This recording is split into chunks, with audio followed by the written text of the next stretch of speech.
เกือบ50 ปีทำให้มีผู้เสียชีวิตที่ตุรกีและซีเรียรวมกันแล้วมากกว่า 4,800 คน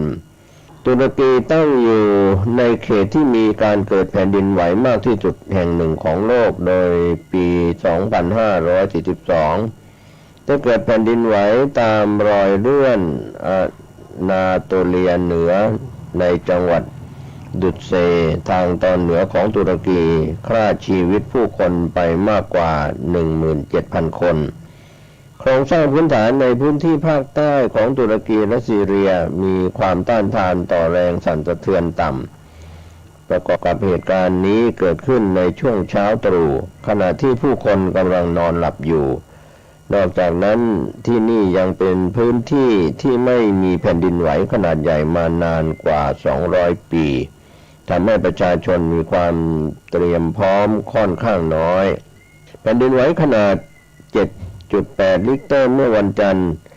ซึ่งเป็นแผ่นดินไหวรุนแรงที่สุดในภูมิภาคในรอบเกือบ50 ปีทำให้มีผู้เสียชีวิตที่ตุรกีและซีเรียรวมกันมากกว่า 4,800 คนข้อมูล7 กุมภาพันธ์ 2566 สำนักงานจัดการเหตุฉุกเฉินและภัยพิบัติของตุรกีแจ้งว่ายอดผู้เสียชีวิตอย่างเป็นทางการเพิ่มขึ้นเป็น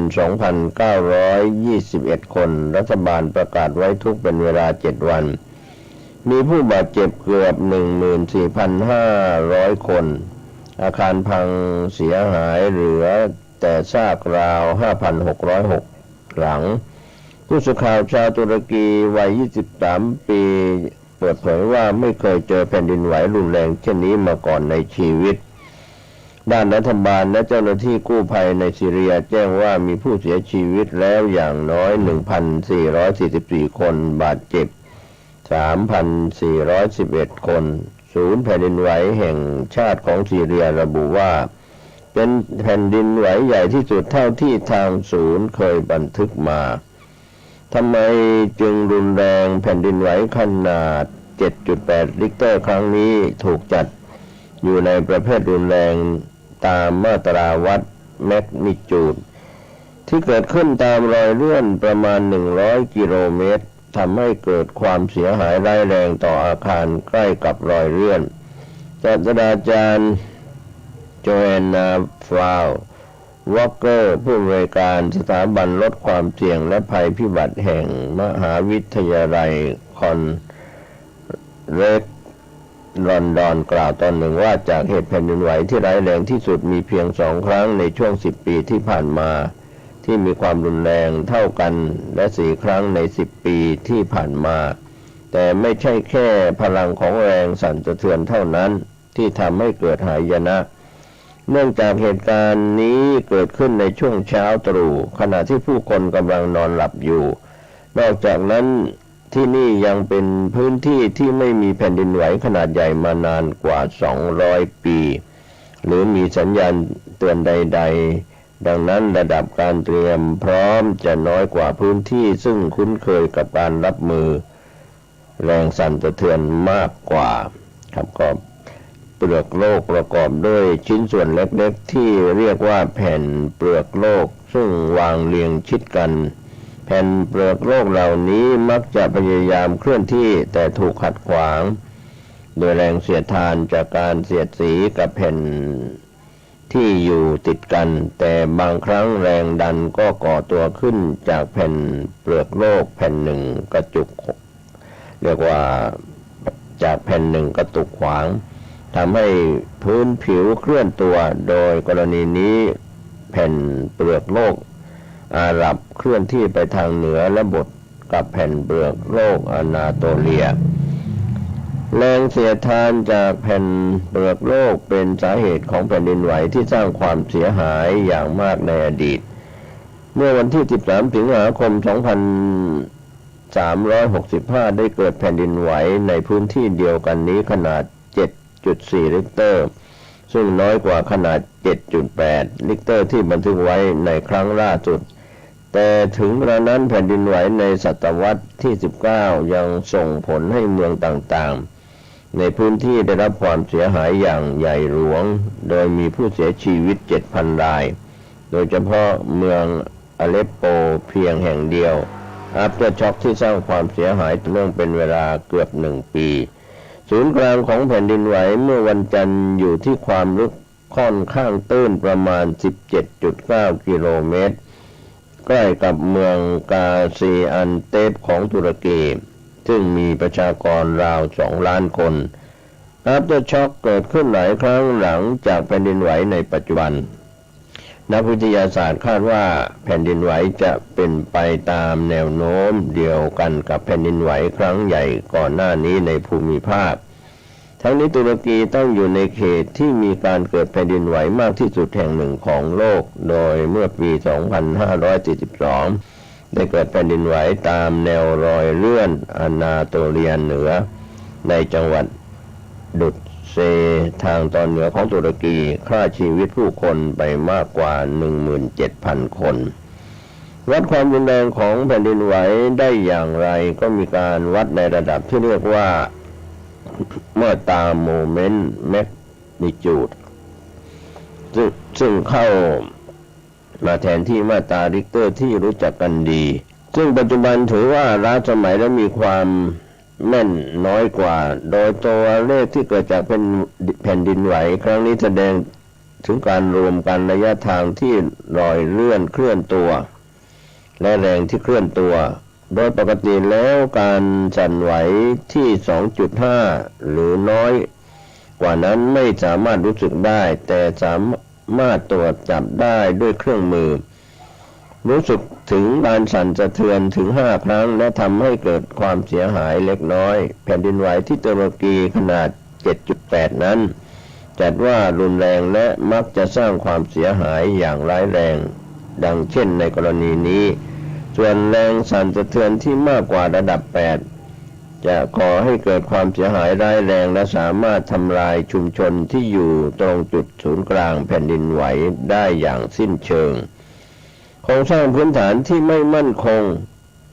คาเมนโซรานา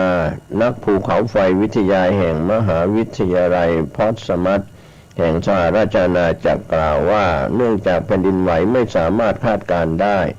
อาคารที่ต้านทานแรงสั่นสะเทือนจึงมีความสำคัญในพื้นที่ที่ได้รับผลกระทบเธอกล่าวเสริมว่าโครงสร้างพื้นฐานในพื้นที่ภาคใต้ของตุรกีมีความต้านทานต่อแรงสั่นสะเทือนต่ำโดยเฉพาะอย่างยิ่งในซีเรียดังนั้นภารกิจการช่วยชีวิตส่วนใหญ่จึงต้องอาศัยความพยายามในการช่วยเหลือผู้รอดชีวิตหลังจากเหตุแผ่นดินไหวในปี 2542 รัฐบาลตุรกีได้ออกกฎหมายในปี 2547 ที่กำหนดให้การก่อสร้างใหม่ทั้งหมดเป็นไปตามมาตรฐานการป้องกันแผ่นดินไหวที่ทันสมัยประธานาธิบดีเรเจป ไตยิป แอร์โดอันได้กำหนดให้การก่อสร้างอาคารที่มีความแข็งแรงเป็นวาระของทางการเมืองที่สำคัญหลังจากเกิดแผ่นดินไหวครั้งที่ชายฝั่งทะเลอีเจียนในปี 2563 ฆ่าชีวิตผู้คนไป 114 คนโจแอนนาฟาววอคเกอร์เรียกร้องให้ทางการตุรกีตรวจสอบว่ามีการปฏิบัติตามกฎหมายหรือไม่เมื่อพิจารณาจากภัยพิบัติครั้งล่าสุดนี้เธอยังเรียกร้องให้ตุรกีทบทวนว่ามีความเป็นไปได้ที่รัฐบาลจะปรับปรุงความปลอดภัยของอาคารเก่าหรือไม่บินแม็กไกนักภูเขาไฟวิทยาแห่งมหาวิทยาลัยคอนเลจลอนดอนกล่าวตอนหนึ่งกับถึงที่ในซีเรียว่าจึงก่อสร้างหลายอย่างได้อ่อนแอลงอย่างมากจากสงครามที่ดำเนินมากว่าทศวรรษเหตุการณ์ครั้งนี้สามารถเปรียบเทียบกับแผ่นดินไหวขนาดใหญ่อื่นๆได้อย่างไรแผ่นดินไหวนอกชายฝั่งของญี่ปุ่นในปี 2554 ได้มีการบันทึกว่ามีความรุนแรงระดับ 9 และสร้างความเสียหายในวงกว้างบนแผ่นดินทำให้เกิดคลื่นยักษ์สึนามิซึ่งนำไปสู่อุบัติเหตุครั้งใหญ่ที่โรงไฟฟ้านิวเคลียร์ฟุกุชิมะส่วนแผ่นดินไหวครั้งใหญ่ที่สุดที่เคยบันทึกไว้คือขนาด 9.5 ในชิลีเมื่อปี 2503 ครับก็เป็นเรื่องราวของแผ่นดินไหวจากข้อมูลของไทยรัฐออนไลน์ที่ได้รายงานข่าวคืบหน้าเรื่องนี้กันเข้ามาข่าวคืบหน้าเรื่องนี้ทางไทยรัฐออนไลน์รายงานข่าวคืบหน้าว่าหญิงชาวตุรกียืนโศกเศร้าอยู่ท่ามกลางซากปรักหักพังในเมืองฮาเทไม่ไกลจากพรมแดนซีเรียขณะที่ทางการยืนยันว่าเหตุแผ่นดินไหว2 ระลอกความรุนแรง 7.8 และ 7.5 แมกนิจูดพ่วงด้วยอัฟเตอร์ช็อคกว่า200 ครั้งส่งผลให้อาคารพังถล่มกว่า 5,700 แห่งหน่วยกู้ภัยพบผู้เสียชีวิตในตุรกีและซีเรียทะลุ 5,100 ศพอาจเพิ่มขึ้นข่าวคืบหน้า 8 กุมภาพันธ์ 2566 ช่วงเวลา 4:15 นาทีไทยรัฐออนไลน์รายงานข่าวคืบหน้าเพิ่มเติมว่าแผ่นดินไหวตุรกีซีเรียตายทะลุ 7,200 ศพกู้ภัยช่วยทารกคลอดใต้ซากบ้านทีมกู้ภัยซีเรียช่วยชีวิตทารกแรกเกิดที่แม่เด็กคลอดออกมาขณะติดอยู่ใต้ซากบ้านที่ถล่มหลังแผ่นดินไหวใหญ่ซึ่งทำให้มีผู้เสียชีวิตในตุรกีกับซีเรียแล้วมากกว่า 7,200 ศพวันอังคารที่ 7 กุมภาพันธ์ 2566 ที่ผ่านมาหน่วยกู้ภัยในประเทศซีเรียพบเด็กทารกเพศหญิงรอดชีวิตอย่างปาฏิหาริย์อยู่ภายใต้ซากปรักหักพังของบ้านหลังหนึ่งในเมืองจินไดริดทางตอนเหนือของประเทศโดยเจ้าหน้าที่พบว่าเด็กคนนี้เพิ่งคลอดออกมาหลังเกิดแผ่นดินไหว 7.8 แมกนิจูดทางใต้ของตุรกีเมื่อวันจันทร์โดยยังคงมีสายสะดือติดอยู่เลยนะครับจากภาพเหตุการณ์แสดงให้เห็นว่าเจ้าหน้าที่กู้ภัยอุ้มทารกในสภาพฝุ่นเต็มตัวออกจากซากบ้านของเธอเองโดยขณะนี้เธอกำลังรักษาตัวที่โรงพยาบาลท้องถิ่นชาวบ้านท้องถิ่นบอกกับสื่อว่าพ่อแม่และพี่น้องอีก4 คนของเด็กหญิงรายนี้ไม่มีใครรอดชีวิตทั้งนี้แผ่นดินไหวรุนแรงดังกล่าวทำให้มีผู้เสียชีวิตในตุรกีกับซีเรียแล้วอย่างน้อย 7,266 ศพโดยองค์กรปกป้องพลเรือนซีเรีย SCD หรือที่รู้จักกันในชื่อกลุ่มหมวกกันน็อกขาวกลุ่มอาสาสมัครกู้ภัยระบุว่าพบผู้เสียชีวิตจากแผ่นดินไหวแล้วอย่างน้อย 1,020 ศพในพื้นที่ที่ฝ่ายต่อต้านรัฐบาลครอบครองขณะเดียวกันสื่อรัฐบาลซีเรียก็มีรายงานว่าพบผู้เสียชีวิตในเขตที่รัฐบาลควบคุมไม่น้อยกว่า 812 ศพทำให้ยอดผู้เสียชีวิตรวมกันอยู่ที่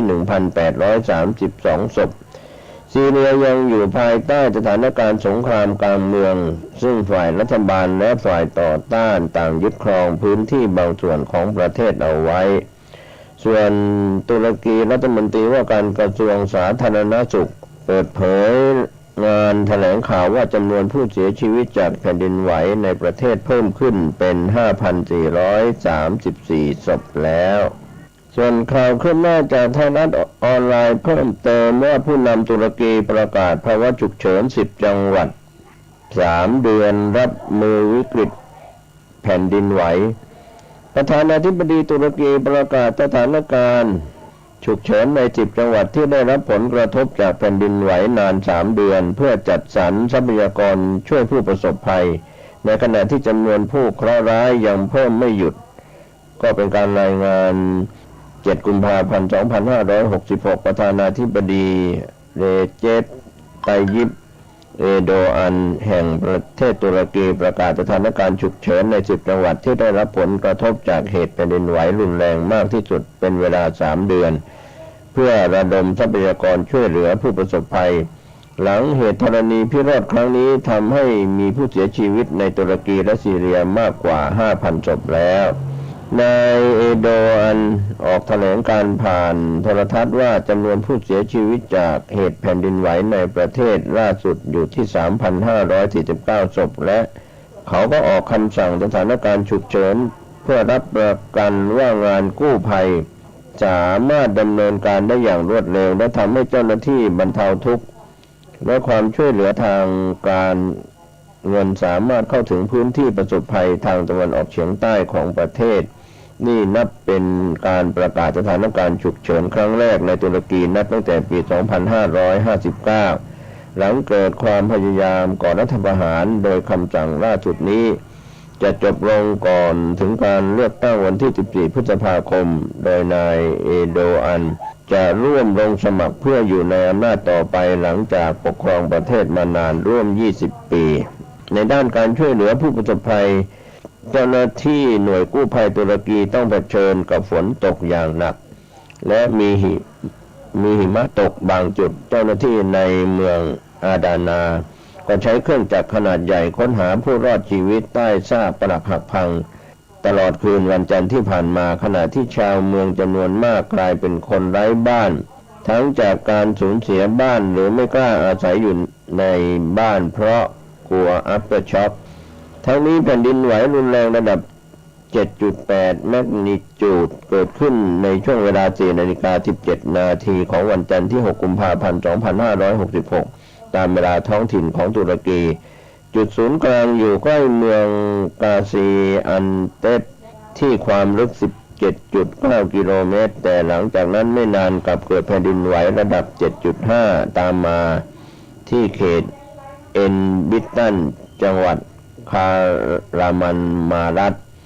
ตามการเปิดเผยของสำนักงานจัดการสถานการณ์ฉุกเฉินและภัยพิบัติของตุรกีแผ่นดินไหวทำให้อาคารบ้านเรือนพังเสียหายอย่างน้อย 4,700 หลังขณะที่ทั่วประเทศเจ้าหน้าที่สามารถช่วยเหลือผู้ประสบภัยออกจากซากปรักหักพังได้แล้วมากกว่า 8,000 คนท่ามกลางอัฟเตอร์ช็อคที่ยังเกิดขึ้นอย่างต่อเนื่องส่วนที่ประเทศซีเรียเสียหายจากแผ่นดินไหวหนักรองจากตุรกีพบผู้เสียชีวิตแล้วอย่างน้อย 1,600 ศพมีบ้านเรือนถูกทำลายหลายพันหลังองค์การอนามัยโลกออกมาเตือนว่าจำนวนผู้เสียชีวิตจากแผ่นดินไหวอาจเพิ่มขึ้นเป็นหลายหมื่นศพขณะที่องค์การสหประชาชาติระบุว่ามีเด็กหลายพันรายรวมอยู่ในกลุ่มผู้เสียชีวิตด้วยก็เป็นการรายงานข่าวเพิ่มเติมจากต่างประเทศจาก BBC ผ่านไทยรัฐออนไลน์ของประเทศไทยนะครับก็เป็นเรื่องราวข่าวเกี่ยวข้องกับแผ่นดินไหววันนี้ข่าวเช้าบ้านรายงานข่าวแผ่นดินไหวผ่านไทยรัฐออนไลน์ด้วยความขอบคุณขอให้ติดตามข่าวคืบหน้าในช่องทางของสื่อ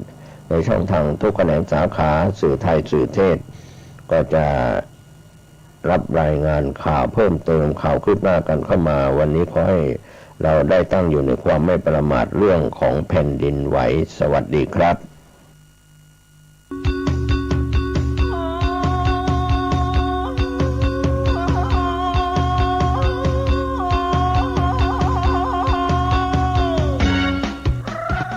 ข่าวสารเพื่อการประชาสัมพันธ์ขอเชิญชวนศรัทธานักศีลนักบุญทั้งหลายร่วมทำบุญฉลองถาวรวัตถุและเสนาสนะปล่อยหลวงฉลองสมโภชการก่อตั้งวัดวังสิงห์คำครบ149 ปีณวัดวังสิงห์คำตำบลป่าแดดอำเภอเมืองเชียงใหม่จังหวัดเชียงใหม่15 กุมภาพันธ์ช่วงเช้า 9 นาฬิกาเป็นวันถวายตาลจ้อตาลตุง22 กุมภาพันธ์ช่วง 19 นาฬิกาพิธีเจริญพุทธมนต์เทศนาธรรมสมโภช23 กุมภาพันธ์ 9 นาฬิกา 9 นาทีโอกาสเวนตาลถวายสิ่งก่อสร้างถวายเครื่องทยทานแด่พระสงฆ์24 กุมภาพันธ์เป็นวันตกแต่งดาเครื่องทยทานวันหอมตาลวันเสาร์และวันอาทิตย์ที่ 25 และ 26 กุมภาพันธ์ 2566 ตั้งแต่เวลา 9 นาฬิกาเป็นต้นไปคณะศรัทธาวัดวังสิงห์คำและหัววัดต่างๆแห่เครื่องทยทานเข้าร่วมทำบุญในโอกาสนี้ก็เชิญชวนศรัทธาสาธุชนร่วมทำบุญรับเป็นเจ้าภาพสังฆทานถวายพระมหาเถรานุเถระที่นิมนต์มาเจริญพุทธมนต์สังฆทานถวายหัววัดและขอเชิญชวนทุกท่านร่วมงานและร่วมทำบุญในครั้งนี้โดยทั่วกันติดต่อบริจาคร่วมทำบุญได้ที่วัดวังสิงห์คำ081 ได้ทุกวันก็เป็นงานบุญงานกุศลฉลองท้าวรวัตถุและเสนาสนะปล่อยหลวงฉลองสมโภชการก่อตั้งวัดวังสิงห์คำครบรอบ149 ปีณวัดวังสิงห์คำตำบลป่าแดดอำเภอเมืองเชียงใหม่จังหวัดเชียงใหม่15 กุมภาพันธ์ถึง26 กุมภาพันธ์ขอเชิญท่านร่วมงานบุญนี้โดยพร้อมเพรียงกันลุงแดงเป็นเจ้าอาวาสสร้างโบสถ์สร้างวิหารศาลาบาทนิมนต์โฮวัดโฮมทำบุญประจำปีรำวงนำนาอาตมาภาพตุเจ้าวัดหนองตองหางดงจังหวัดเชียงใหม่ก็ได้นำรายการปกิณกะแห่งธรรมะมาพบมาปะกับญาติกับโยมท่านผู้ฟังทั้งหลายอีกเช่นเคยในวันและเวลาเดียวกันนี้และก็ทางสถานีวิทยุแห่งนี้พี่น้องญาติโยมอันเป็นที่รักที่นับถือทุกครั้งที่มาพบปะกันเขาก็จะตั้งอกตั้งใจทำในสิ่งที่เป็นมังคละเป็นมงคลเขาจะนำเอาบทสวดโพชฌังคปริตเอามาสวดเพื่อถวายเป็นพระพรชัยมงคลแก่สมเด็จพระเจ้าลูกเธอเจ้าฟ้าพัชรกิติยาภาเพราะขณะนี้พระองค์ท่านทรงอาการพระประชวรหลายโรคด้วยกันเขาจึงมารวมจิตอารมณ์รวมจิตรวมใจหลอมเป็นน้ำหนึ่งใจเดียวกันก็เกิดเป็นพลังคือพระองค์ท่านได้หายจากอาการพระประชวรฉะนั้นจึงขอเจริญพรท่านทั้งหลายตั้งอกตั้งใจเอาละต่อไปก็ตั้งใจไว้พระสวดมนต์กันตามที่เราได้ปฏิบัติกันมาเป็นประจำทุกวันว่าพร้อมกันเด้ออะระหังสัมมาสัมพุทโธภควาพุทธังภควันตังอภิวาเทมิกราบพระพุทธสวากขาโตภควตาธัมโมธัมมังนัมมัสสามิกราบพระธรรมสุปฏิปันโนภควโตสาวกสังโฆสังฆังนะมามิกราบพระสงฆ์ต่อไปกล่าวคำนมัสการเนี่ยนะโมตัสสะภะคะวะโตอะระหะโตสัมมาสัมพุทธัสสะนะโมตัสสะภะคะวะโตอะระหะโตสัมมาสัมพุทธัสสะนะโมตัสสะภะคะวะโตอะระหะโตสัมมาสัมพุทธัสสะพุทธังสารนังคัจฉามิธัมมังสารนังคัจฉามิสังฆังสารนังคัจฉามิตุติยัมปิพุทธังสารนังคัจฉามิตุติยัมปิ ธัมมังสรณังคัจฉามิตุติยัมปิสังฆังสรณังคัจฉามิตติยัมปิพุทธังสรณังคัจฉามิตติยัมปิธัมมังสรณังคัจฉามิต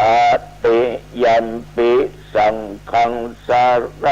ณังคัจฉามิยะโตหังภะคินิอาริยายะชาติยาชาโตนาปิชานามิสัญจิจะปานังชีวิตาโวโรเปตาเตนะสัจเจนะโสติเตโหตุโสติขัพพะสะโพชังโพสติสังฆาโตธัมมานังวิจโยตถาภิริยัมปิติปัสสติโพชังคาจะตถาปะเรสัมมาทุเปขะโพชังคาสัตเตเตสัพพะทัสสินามุนินาสัมมาทัคขาตาภาวิตาภาอุลิกตาสังวัตตันติอาภิญญายะนิพพานายะจาโพธิยาเอเตนะสัจจวัชเชนะโสธิเตโหตุสัพพะทาเอกัสสะบิงสัมมะเยนะโทโมคันลานัญจากัสสะปังคิลาเนตุขิเตติสาโพชังเคสัตตะเทสานิเตจะตังอาภินันติตัวโรคามุตจิงสุตังคะเนเอเตนะสัจจวัชเชนะโสธิเตโหตุสัพพะทาเอกทาธรรมราชาภิเขลัญเยนะปิปิริโตจุนทัตเถเลนะตัญเยวะภานาเปตัวนะสาทะลังสัมโมทิตัวจาอาภาธาตัมอาวุธธาสิธานะโสเอเตนะสัจจวัชเชนะโสธิเตโหตุสัพพะทาตาหินาติจาอาภาธาตินนันนัมปิมาเหสินังมัคคาหาตะกิเลสาวะปัตตานุปติธัมมะตังเอเตนะสัจจวัชเชนะโสธิเตโหตุสัพพะทาภวะตุสัพพะมังคะลังรักขันตุสัพพะเทวตา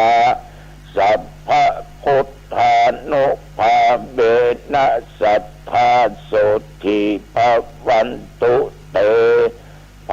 วะตุสัพพะมังคะลังรักขันตุสัพพะเท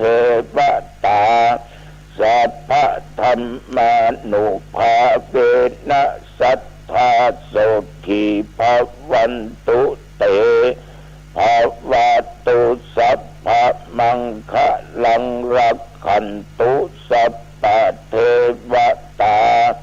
สัพพะสังฆานุภาเวนะสัทธาโสทิภวันตุเต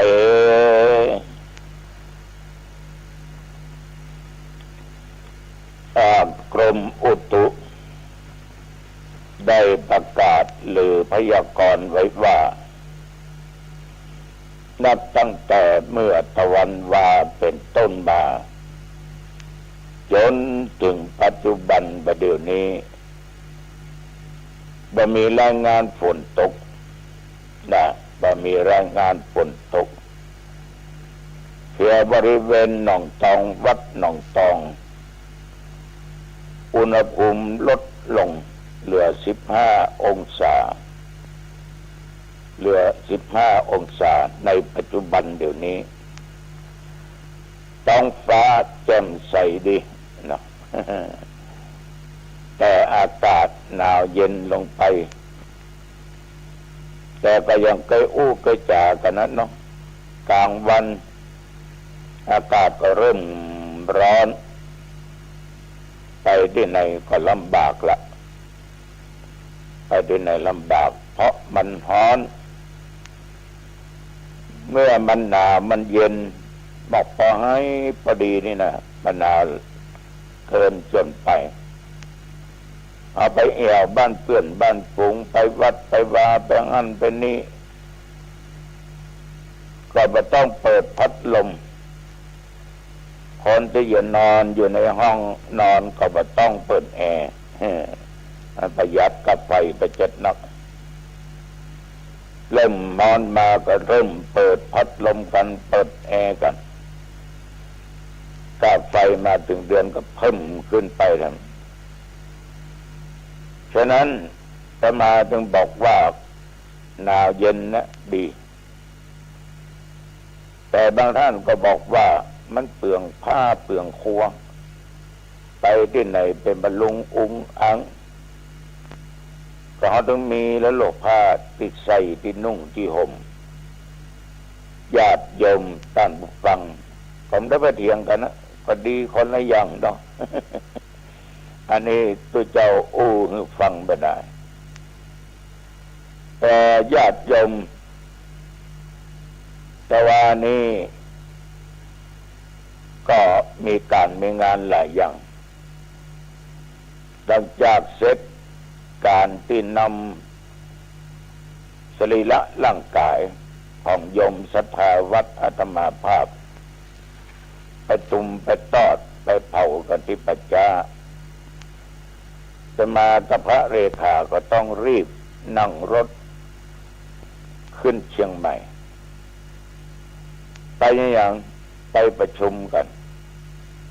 แต่ว่าก็มีท่านเจ้าคณะจังหวัดรองจังหวัดเจ้าคณะอำเภอรองอำเภอเลขานุการได้ร่วมประชุมกันที่วัด7 ยอดก็มีหัวข้อประชุมหลายอย่างหลายประการทั้งสำนักพุทธสำนักวัฒนธรรมฝ่ายต่างบ้านต่างเมืองก็มาแจ้งให้คณะสงฆ์ได้รับทราบโยมทั้งหลายเนื้อความต่างๆก็คือเนื้อเก่าเป็นส่วนมากแต่ว่าปีนี้ทางมหาเถรสมาคมนั้นก็ได้ตกลงกันแต่ละวัดจัดสัปดาห์ส่งเสริมพุทธศาสนาวันมาฆบูชาวิสาขบูชาอาสาฬหบูชาหรือใกล้วันเข้าพรรษา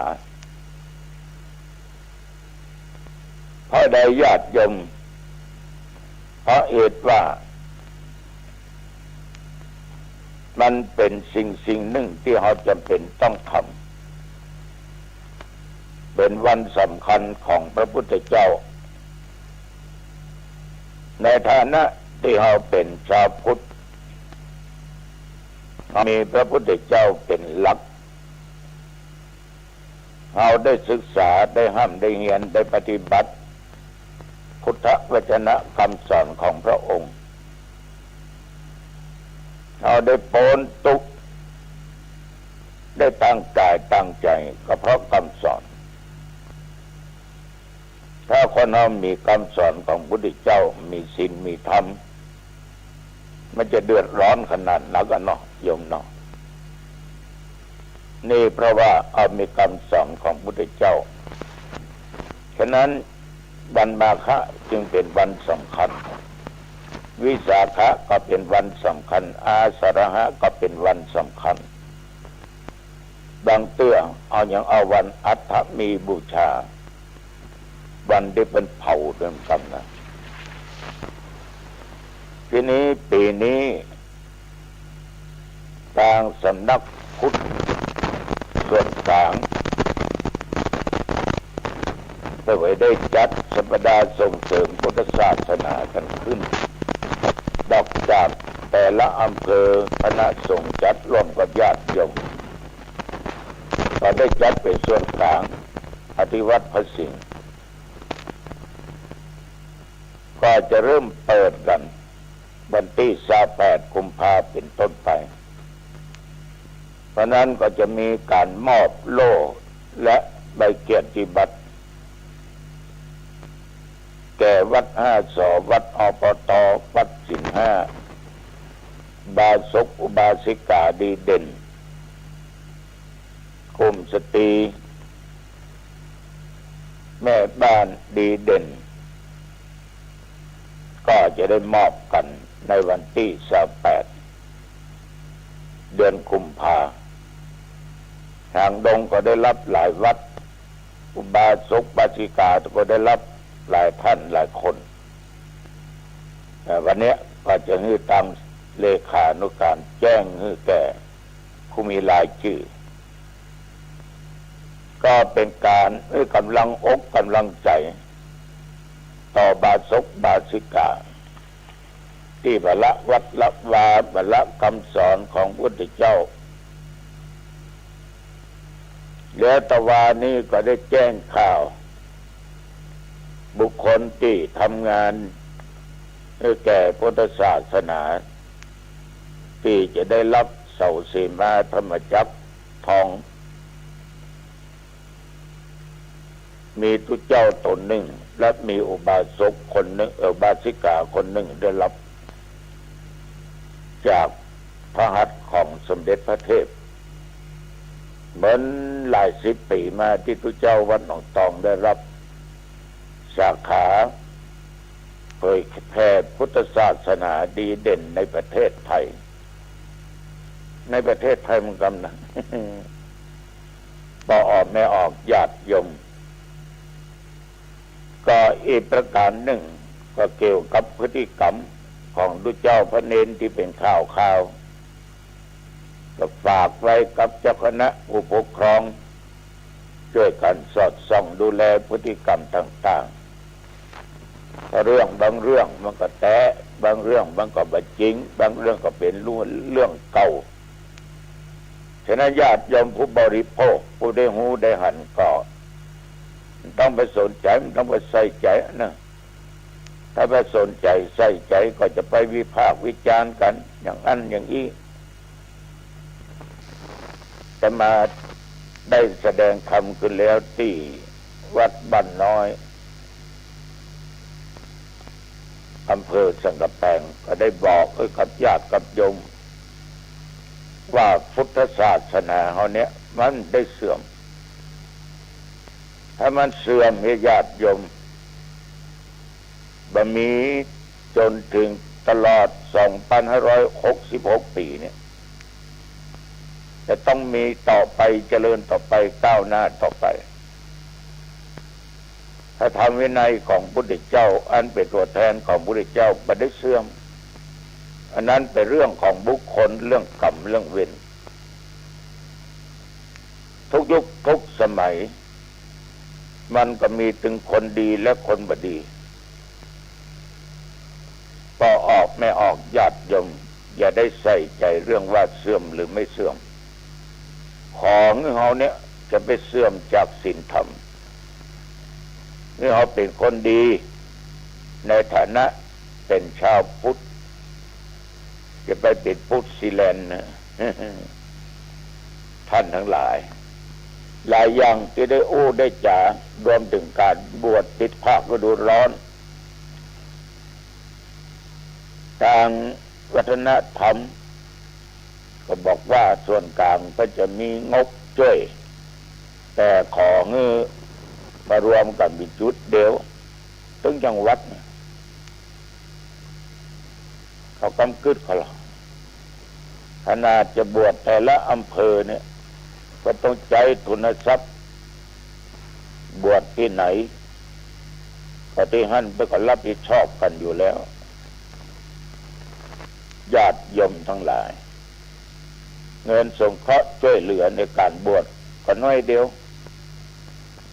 จะหานักทุกเจ้าเนี่ยเคยบวชมาตลอดย่างไปก็2-3 ปีเนี่ยโควิดเนี่ย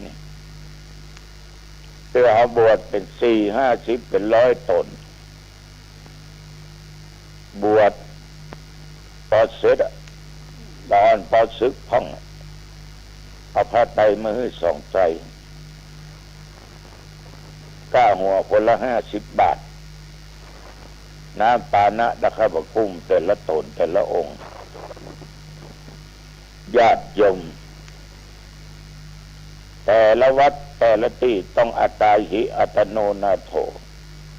ตนแลเป็นที่พึ่งของตนในการบวชปิดภาคฤดูร้อนฉะนั้นตะวานี้พระก็ได้แจ้งสิ่งเหล่านี้แล้วมาก็อู้กันเรื่องการโอกาสเป็นตามการไหว้พระสวดมนต์บางกรรมมันก็ถูกไม่ได้สวดไปตามลำดับจนอย่างเอาไหว้พระเนี่ยท่านเจ้าคุณวัดสวนดอกประเรียนธรรม9 ประโยคมันอู้ก็ถูกเอาก็ถึงใจอย่างเงี้ยอย่างเอาบูชาดอกไม้เนาะเรื่องลงมิก็ลงมะ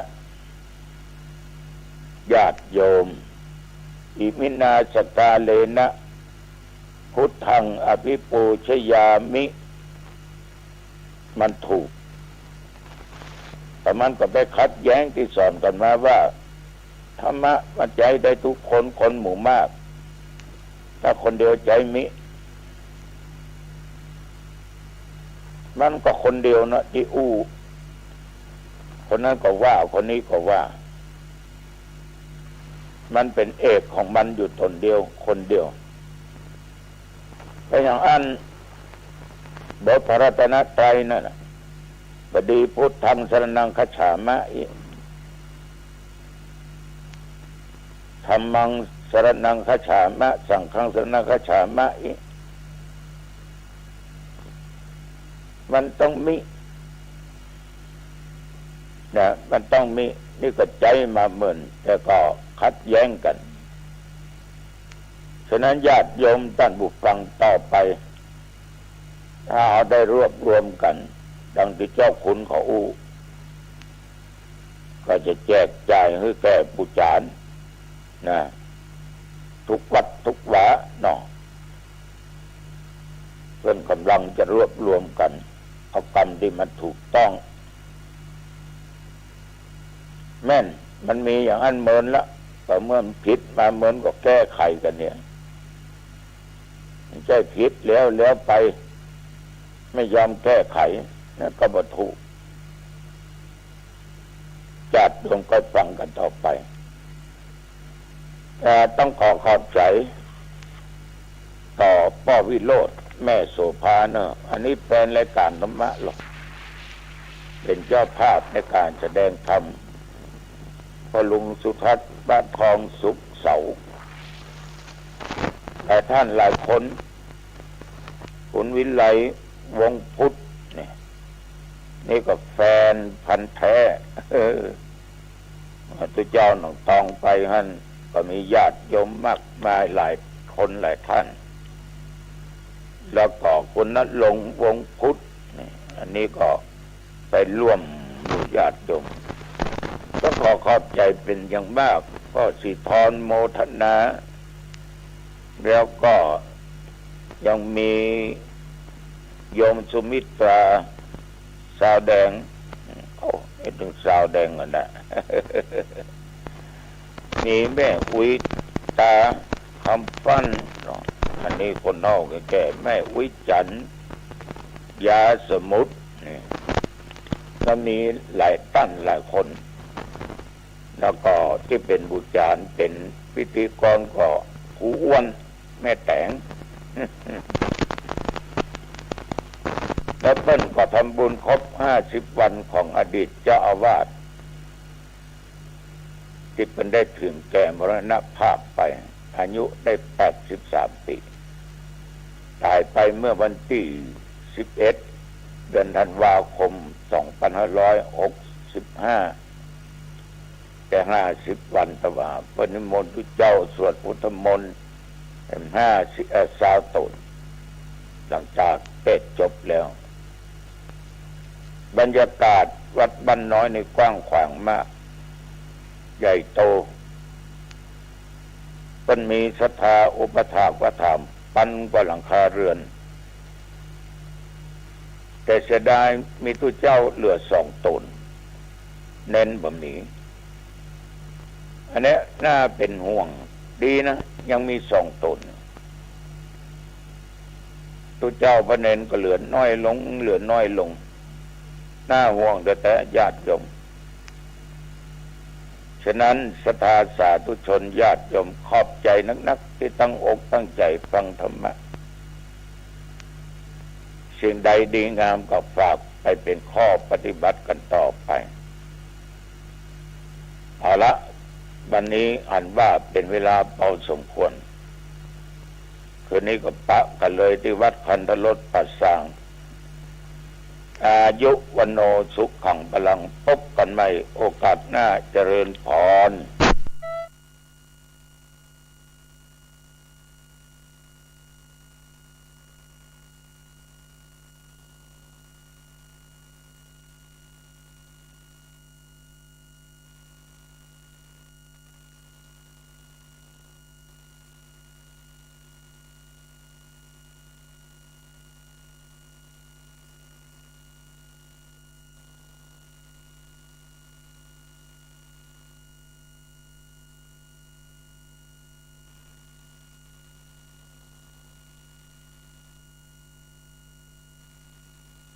มีเหตุผลอุดมการณ์เพื่อส่วนใหญ่ใช่ส่วนตนสาธุชนน้อมบูชาค่าของครูลาแล้วลาก่อนหนูรักคุณครูคิดถึงคุณครูลาแล้วลาก่อนด้วยถึงกำหนดที่หนูต้องจรต้องขอลาก่อ